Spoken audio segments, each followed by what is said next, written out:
साधा वेळ देत नाहीये, काय नेमकी तुम्ही मागणी केली आणि कुठे तुमचा लॉंग मार्च असणार आहे?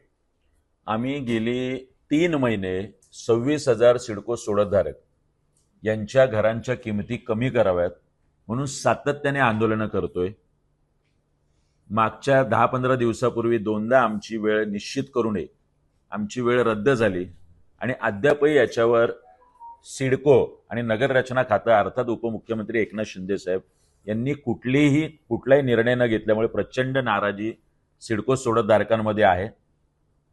शिंदे साहेबांना वेळ नाहीये तर आम्ही सन्माननीय शिंदे साहेबांना, या महाराष्ट्राचे उपमुख्यमंत्री जे स्वतःला सर्वसामान्यांचं सरकार सांगतायत, त्यांना भेटायला वाशी छत्रपती शिवाजी महाराज चौक येथून येत्या गुरुवारी आम्ही सुरुवात करणार आहोत.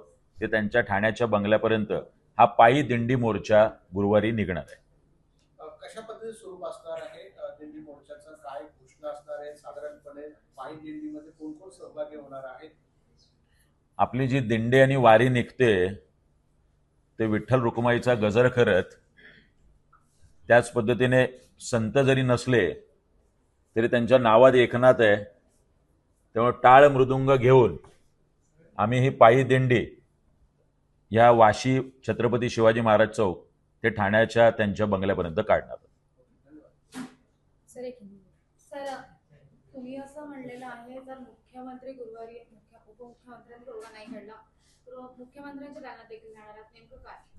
नाही, जर गुरुवारी याचा निकाल सन्माननीय शिंदे साहेबांच्या माध्यमातून नाही लागला तर त्याच्या पुढच्या येणाऱ्या सोमवारी किंवा मंगळवारी वर्षा बंगल्यावर सुद्धा धडक द्यायला सिडको सोडतधारक यांनी आता स्वतःची मानसिक तयारी केलेली आहे.